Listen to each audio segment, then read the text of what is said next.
Et un personnage qui devient instantanément culte, c'est plutôt rare, et Richard B. Riddick est de cela.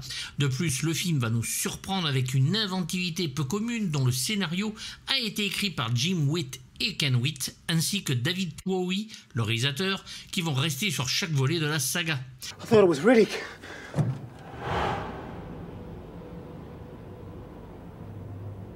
Au départ, la peur de l'obscurité et l'apparition de fantômes lors du passage à la nuit. Le film se nomme Nightfall, un bon monteur dont Twohy va se servir en travaillant principalement les personnages dont la profondeur va en s'accentuant pendant le film. Une histoire simple, un vaisseau de commerce transporte quelques passagers et un tueur dangereux surveillé par un marshal, le Hunter Gratzner, nom du vaisseau. Il va croiser la queue d'une comète et une pluie de météorites va déchirer la coque et nous donner un des crashs les plus impressionnants jamais vus au cinéma.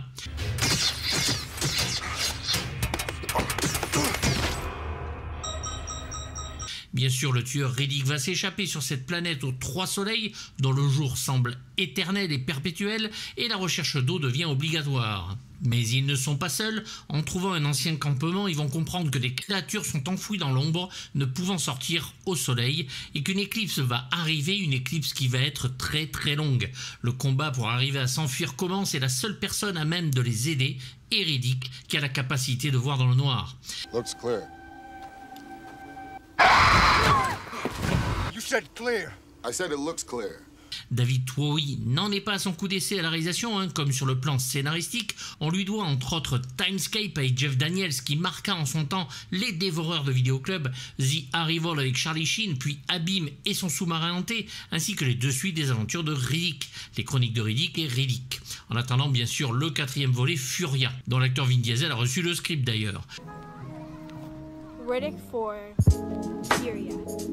Written by David N. Les financements se font attendre, ainsi que la fin de la saga Fast and Furious.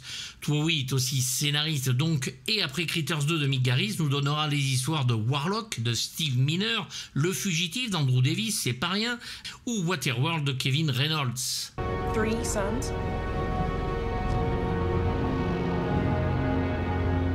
Il est fan de vieille science-fiction et en adore les films, comme ceux de George Pal d'après H.G. Wells comme La Guerre des Mondes, Le Premier The Thing ou Des monstres attaquent la ville qui bercèrent son enfance, mais dont Twohy va ici en casser les codes. Il va filmer le film de façon très agressive, surtout au niveau du montage, en rapport en tout cas à ses précédents films, et s'amuser aussi à traiter la pellicule avec le laboratoire pour donner un film au cachet rare avec des couleurs travaillées en bleu, sépia ou orange. Sur Pitch Black, la survie est le principal élément narratif dont la condition humaine ou traîtrise et amitié improbables en sont le nerf du film.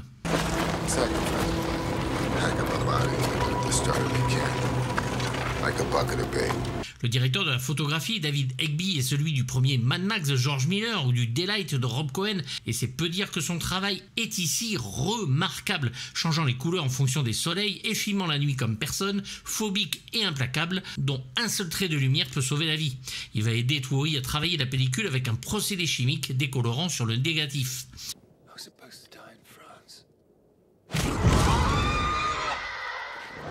Personne n'est réellement un héros ici et le scénariste-réalisateur va laisser planer le doute sur la nature et leur motivation. Ce sont des individualistes acharnés dont le narcissisme et la peur de mourir vont les pousser à commettre les exactions les plus sombres jusqu'à aller vouloir sacrifier une jeune fille les mettant en danger. It's death row up there, especially with the girl bleeding. What? So Henry, we got that reflection in his goggles again, right? Reversal of expectation with the characters is something that we play around with a lot in this film. It's very uncommon to find that kind of complexity in sci-fi horror films. Her. You gotta be kidding me. Et c'est ce qui est formidable avec Pitch Black, n'ayant pas de star à son actif, puisque Diesel n'en est pas encore une, il est difficile pour le spectateur de savoir qui va s'en sortir, et ce, jusqu'au final impitoyable. Un choix du réalisateur afin que le spectateur reste tendu, même les enfants en font les frais.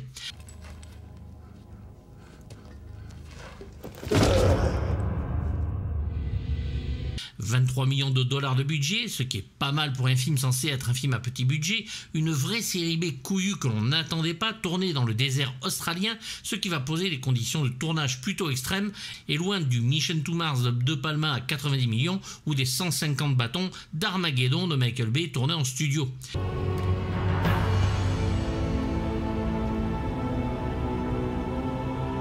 To create the harsh, barren landscape of the unknown planet, the film used the remote location of Coober Pedy, Australia. Coober Pedy was very overwhelming to see, let alone shoot in.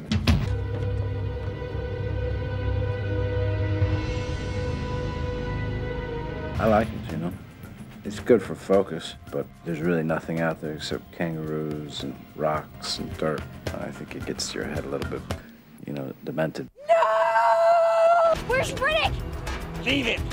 You wait for us. We lost you. De plus, l'air devait y être sec et chaud, et jamais il n'eût autant plu là-bas depuis des mois, et l'équipe n'avait pas plus de 4 heures de tournage par jour. Le travail chimique sur pellicule cachera ce mauvais temps et nous donnera cette impression de ciel blanc brûlant où le sable étincelle sous un soleil de plomb. David Fincher avait utilisé cette méthode sur le générique de son Seven. Pour les scènes de nuit, des passages seront faits en décor, bien sûr, dans les studios Warner en Australie.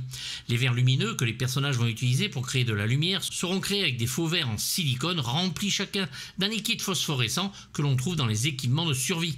Afin que la lumière soit plus intense, quelques petites ampoules seront fixées et cachées derrière la bouteille, dont le câble d'alimentation sera, lui, dans la manche de chaque acteur.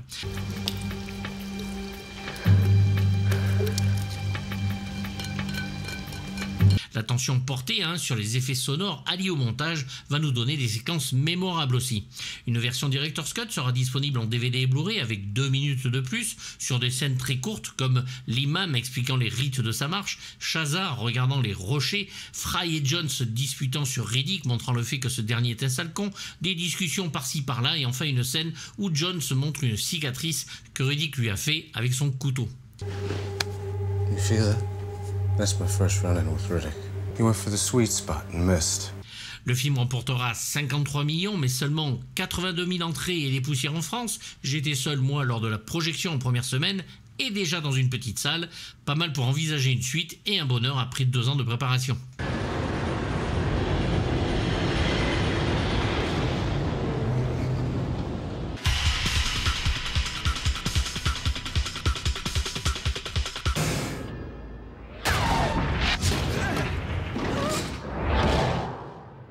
Le film va commencer par le crash du vaisseau qui sera fait avec une maquette étonnante de réalisme, filmée de l'intérieur pour la plupart des plans à cause du budget et dont le choc du crash reste en mémoire.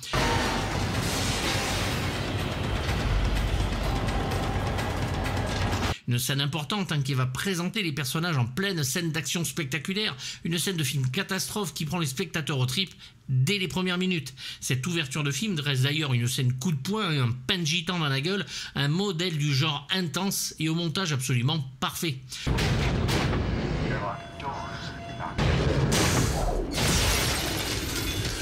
Une scène dont le travail sera aussi d'ailleurs intense en travail que le reste du film tout entier, et Peter Chiang et David Bowie vont en confier la conception à la société Hunter Gratzner et spécialistes dans les miniatures.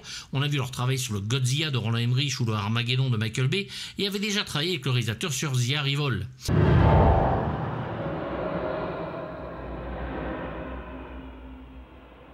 Un vaisseau spatial ici de 900 mètres avec des conteneurs en enfilade derrière et bien sûr le module de propulsion à l'arrière.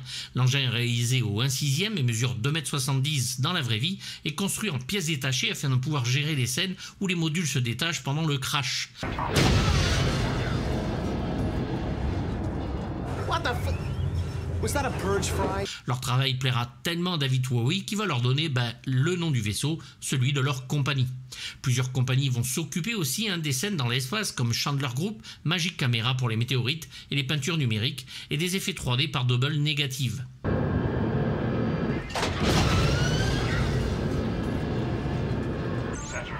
Les monstres aussi sont particulièrement réussis, petits et vicieux ou grands et ultra dangereux, et sont le fruit du travail de Patrick Tatopoulos au design et John Cox pour les animatronics, Peter Chiang lui s'occupant des versions CGI.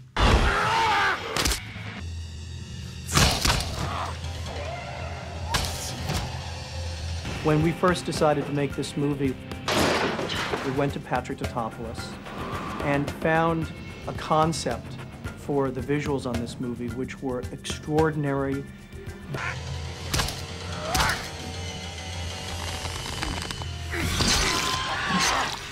Then we went to Peter Chang.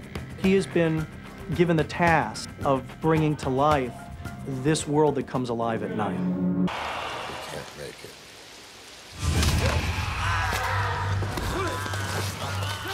I guess there's close to 200 visual effects shots, but I think they are in support of a good story. They don't overwhelm the story. I'm continually reminding people that maybe the less you see sometimes makes the situation scarier. Here we go, and 3, 2, 1, action!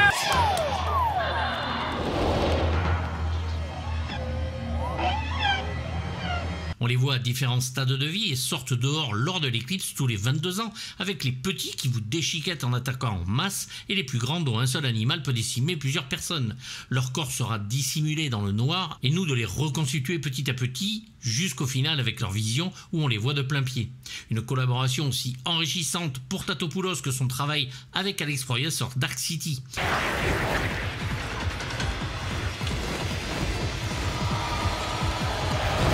Pour le créateur du monstre, il veut un oiseau qui peut voler en silence et dont le battement d'ailes ne s'entend que quand la tuerie est si proche qu'elle en devient inévitable. Il va donc travailler main dans la main avec le réalisateur afin de concevoir une créature unique. Plusieurs animaux vont aider à son design, le requin-marteau pour la tête, l'autruche pour les pattes, et va inclure de la musculature humaine, une constante chez le créateur.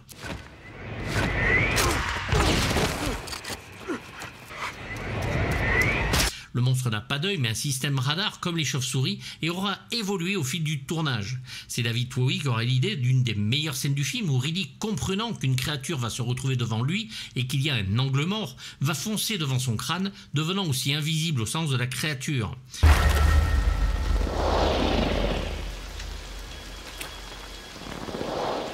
Saluons les mouvements d'ailleurs de Vin Diesel, félin en diable et parfait.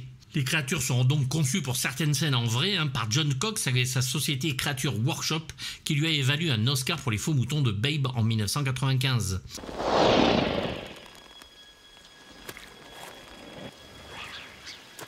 Plusieurs modèles seront construits en mousse de latex. Elle mesure dans le film 2,40 m de haut avec des bras longs de 1,20 m et des ailes de 2,40 m d'envergure. Mais la tête est probablement la plus effrayante avec son énorme gueule prête à tout dévorer.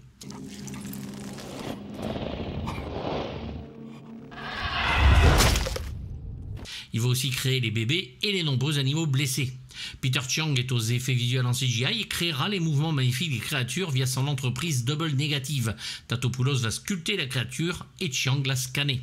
Ce dernier va aussi s'occuper des effets visuels avec les 3 soleils et bien sûr la fameuse scène de l'éclipse. Looks clear. You said clear. I said it looks clear.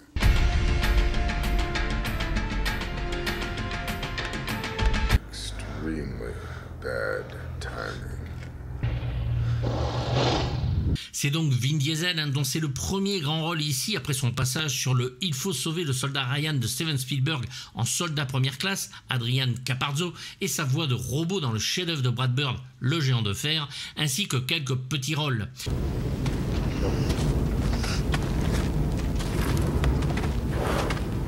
C'est par sa voix profonde que regarder ces films en VO est indispensable pour moi, donnant à ces personnages une toute autre dimension sur ce film plus qu'aucun autre. Avec sa carrure impressionnante, il est un Riddick que non seulement l'on n'oubliera pas, mais on en redemande d'autres aventures et dont les vues subjectives sont de grands moments. En effet, il a les yeux cachés par des lunettes extrêmement sombres puisqu'il a la capacité de pouvoir voir la nuit, faisant de lui un meilleur tueur, et ici une aide précieuse pour s'en sortir contre ces infâmes bestioles.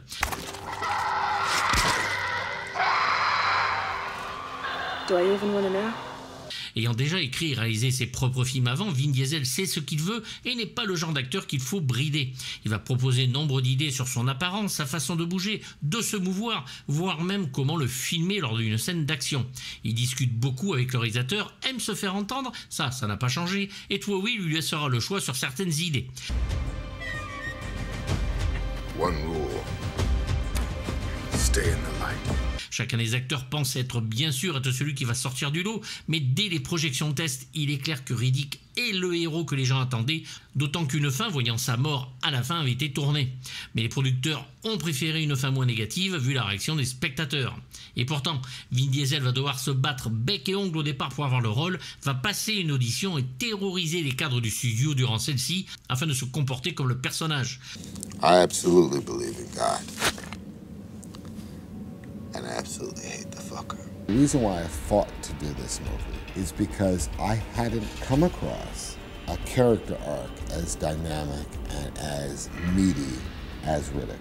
Here is the monster saving him. So where the hell's your God now? Le reste fait partie de l'histoire et Vin souffrira comme ses collègues acteurs du froid intense sur le tournage, d'autant que son personnage lui est en maillot de corps tout le film. Il portera des lentilles de contact pour ses yeux qui peuvent voir dans le noir, mais personne ne saura comment les enlever. Il va falloir donc faire venir un opticien par avion pour les y aider.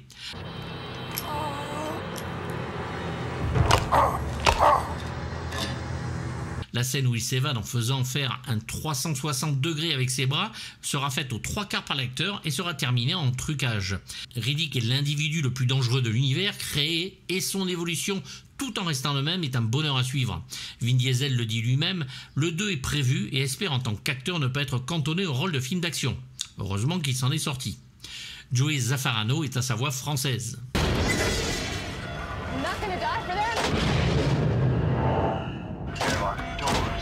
Fry est la pilote d'appontage qui, après la mort du capitaine du vaisseau, va tenter d'atterrir et penser un moment à sacrifier tous les passagers, ce qui la bouffe de l'intérieur. C'est la très belle Radha Mitchell, d'origine australienne, qui va jouer ce personnage à la dualité intérieure qui la fait souffrir.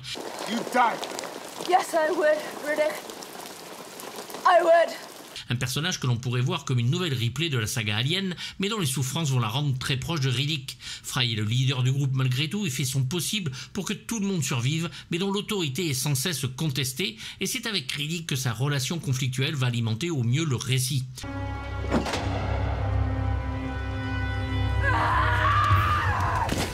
Lors du crash, elle va tout faire pour montrer sa combativité malgré ses quelques secondes de doute où elle pense à larguer les passagers malgré son grade. Pour sauver sa peau, elle est prête à sacrifier les autres. Drôle d'héroïne.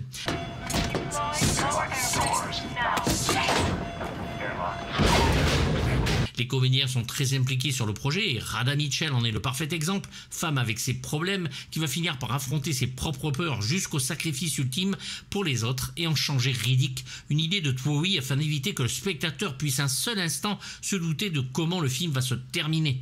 Pourtant, elle doit expier un juste retour des choses, ce qui déplaira à nombre de spectateurs.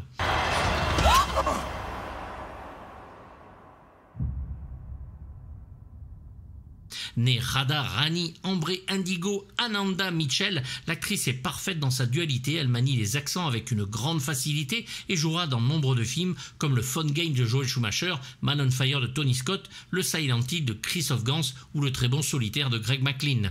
Laura Préjean est à sa voix française.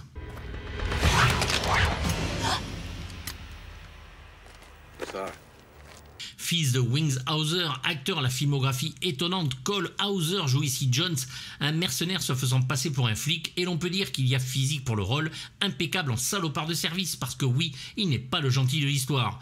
It's not too big a job for you, is it? I'm just wondering if I don't need a bigger piece of bait. Like who? Une mâchoire carrée de shérif de western qu'il utilise à la perfection dans la série Yellowstone de Taylor Sheridan où il y joue Rip et qui est devenu une brute au grand cœur, est un des personnages préférés des spectateurs de la série.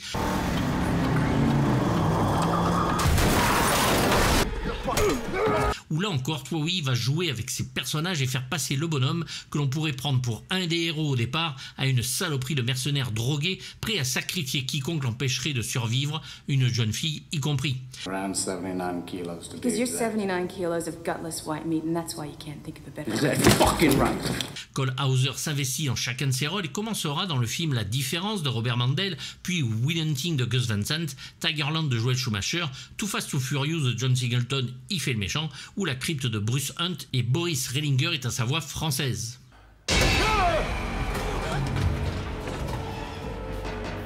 L'imam est interprété par le génial Keith David, que nous adorons tous ici. Il est avec ses 3 enfants et de tous, c'est lui qui va payer le prix fort, le plus cher sur cette planète en perdant ses 3 gosses pèlerins les uns après les autres. Un personnage dont la foi est inébranlable, il n'en doute jamais, jusqu'au bout croyant que son Dieu laissera la vie à lui et ses jeunes enfants.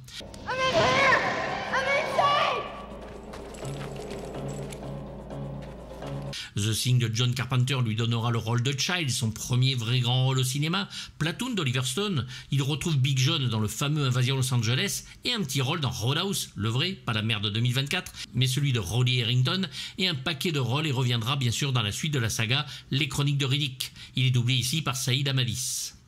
Paris P. Ogilvy, antiquities dealer, entrepreneur. Paris est un antiquaire joué par Lewis Fitzgerald, plutôt lâche et même très peu courageux, et qui au lieu d'aider préfère se prélasser. C'est avec sa collection que nos héros pourront boire un petit peu d'alcool par manque d'eau. That's a particularly good Shiraz. It's a lovely drop. It's very expensive. By all means, please. C'est son seul grand rôle, si l'on peut appeler ça un grand rôle, et il est doublé par Patrick Mancini. I, for one, am thoroughly grateful. This beast wasn't made to land like this, but I think he did well. Claudia Black est Chaza, une géologue dont l'actrice est d'origine australienne, dont il est impossible de ne pas tomber amoureux quand l'on a vu dans la très bonne série Farscape Anna Aronson qu'a créé Rodney S. O'Bannon.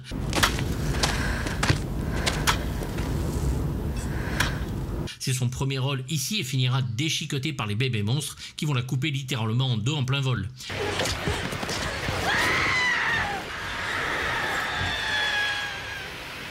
L'actrice ne chômera pas et jouera Pandora dans La Reine des damnés de Michael Rimmer, jouera dans la série Stargate sur 29 épisodes en Vala Maldoran ou Cloto dans Ahsoka. Elle doublera aussi beaucoup de personnages de jeux vidéo et sa voix française est de Laurence Charpentier. Missing the party, come on. Jack est un jeune garçon qui va prendre Riddick comme modèle, s'avérera être en fait une jeune fille et est interprétée par Rihanna Griffiths.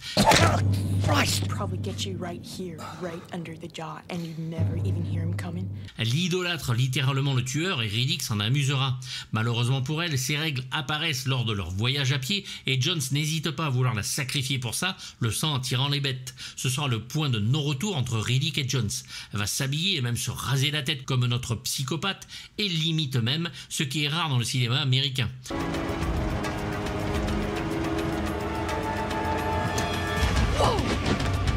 Elle sera la seule à survivre avec l'imam et Riddick, et son rôle sera interprété dans le second opus en bien plus féminine dans la suite par Alex Davalos.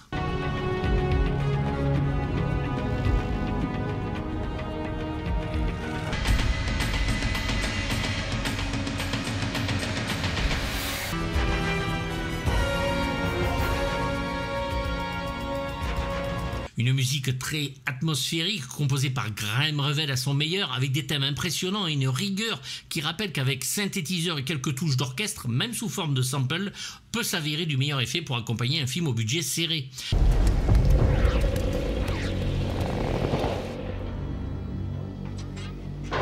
Un thème principal qui va développer de la meilleure des façons dans le second volet, le thème de la survie du groupe absolument maîtrisé et des effets électroniques du meilleur goût. Les percussions restent bien sûr l'instrument majeur de la musique. Après tout, c'est une course-poursuite à pied et beaucoup de musique de différentes ethnies, souvent orientales, pour souligner certains personnages comme l'imam.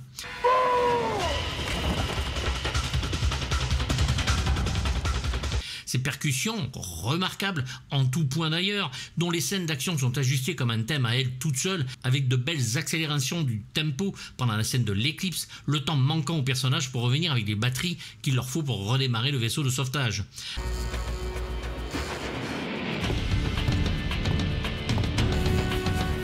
Un compositeur qui a ses détracteurs mais aussi ses grands fans, après sa musique pour le fabuleux The Crow d'Alex Proyas, Le Calme Blanc et Le Sein de Philip Noyce, et qui avait eu son score rejeté pour le 13e guerrier de John McTiernan, il nous composera Une nuit en enfer de Robert Rodriguez, Strange Days de Catherine Bigelow et va continuer sur les suites de Riddick.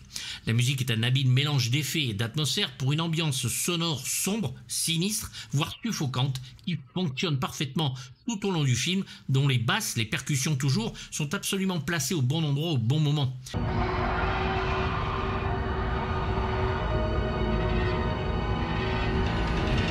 Nous avons aussi une partie orchestrale, bien plus prononcée dans le second volet, que l'on entend dans la première partie du film, et la traversée du désert des protagonistes. L'électronique prend le pas par la suite avec la nuit et les attaques, et dont le thème sera développé sur plusieurs formes. Graham Revell est décidément étonnant quand il faut rendre justice à un film par son ambiance et son atmosphère, dont la musique parfois semble être un cri ou un bruit d'une des créatures, des effets très réussis dont seule une édition promotionnelle chez Supertrax sortira, et oui, pas de CD officiel, couplé avec Bride of Chucky en plus.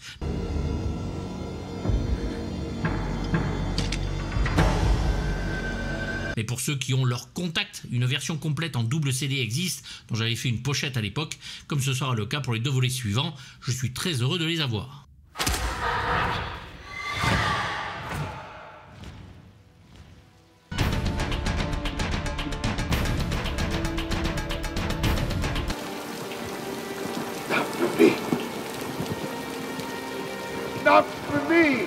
Bien sûr, Vin Diesel et David Bowie seront d'accord sur l'idée de faire une suite au film. Merci à la vidéo Club, à la vente et au petit succès du film. Ce sera le cas 2 fois avec les Chroniques de Riddick en 2004 et Riddick en 2013, dont le Blu-ray comporte d'ailleurs sur ce dernier une version longue lui aussi, beaucoup plus frontale sur la nudité et bien mieux rythmée.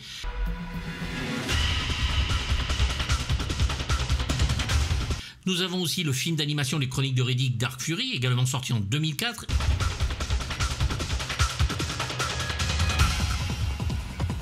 Et un jeu vidéo se déroulant avant Pitch Black. Going to a triple max slam, Butcher Bay, the toughest in the system. Quand Riddick est en prison sur The Chronicles of Riddick Escape from Butcher Bay, un FPS plutôt bien foutu à l'époque avec les voix de Vin Diesel et Cole Hauser. But then they've never had an inmate named Riddick. Nous attendons tous Furia, le 4e volet. Le film est un réel bonheur ici, misant tout sur l'efficacité, sans effet prétentieux et surtout d'une inventivité rare pour un film de monstres grâce à des personnages excellemment développés, Riddick en premier.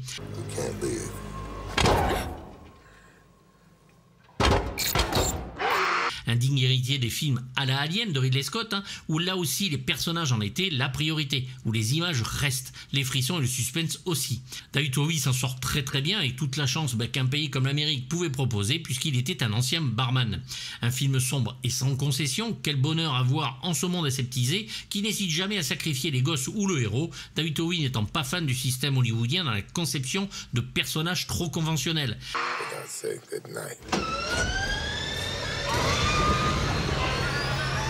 C'est grâce à son faible budget de 23 millions que les exécutifs vont lui laisser une carte blanche. À 100 millions, nous aurions certainement eu un autre film avec une vraie star à la tête du projet. L'homme est très au fait de ce qu'il veut et crache même sur le Starship Troopers de Paul Verhoeven, dont il apprécie certes la satire, mais très déçu par les personnages pour lui peu travaillés.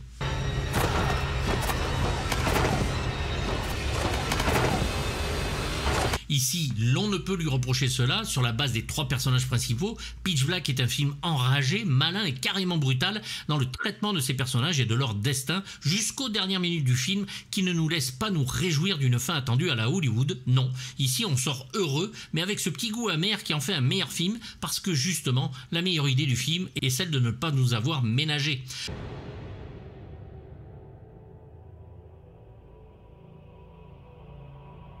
Nous sommes tout le temps surpris, chaque idée est géniale et dont l'ambiguïté des personnages qu'il prend en plus le temps de bien nous présenter rajoute à ce film le plus que certains ignorent justement. Riddick est instantanément culte, l'anti-héros dans sa toute-puissance, un vrai psychopathe qui va apprendre à s'humaniser pour survivre parce qu'à force d'en chier, certains de ses compagnons d'infortune se livreront à lui, lui faisant confiance et verront en lui le vrai Riddick.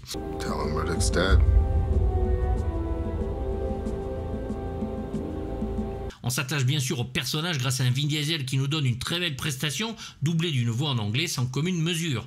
Les gamins se font déchirer et déchiqueter, les hommes s'entretuent et finissent sous les mâchoires des monstres. Le tueur est leur seul espoir, que de bonnes idées qui font de ce Pitch Black une œuvre à part, un film méchant et gore quand il le faut, un bonheur réalisé par un homme qui n'a pas oublié ce qu'est le cinéma et comment faire plaisir aux spectateurs.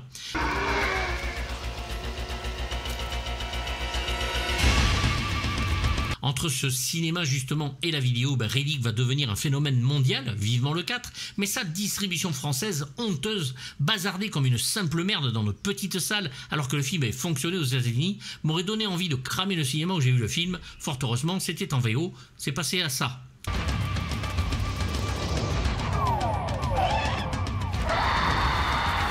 Ma note sera comme le film, direct et sans pitié, un 8 sur 6 de bonheur absolu pour l'expérience, l'innovation, la prise de risque et le bonheur pendant presque 2 heures d'avoir eu le sentiment, enfin de ne pas avoir été pris pour un con. Et ça n'a pas de prix. He died somewhere on that planet. N'hésitez pas à me faire part de vos avis dans les commentaires, j'y répondrai comme d'habitude, même négatif si c'est écrit poliment. Vous pouvez vous abonner à la chaîne Patreon qui vous permet d'avoir les vidéos en avance, sans censure ni pub, avec live et vidéos inédites. La boutique est ouverte avec mug, t-shirt, sweat, tablier de cuisine, bref plein de choses. Je vais essayer d'avoir les yeux de Riddick mais je vous promets rien. Vous avez le lien en description, pensez à vous abonner, c'est gratuit, ça fait plaisir aussi. Mettez un pouce et activez la petite cloche et à bientôt pour du lourd, bye bye.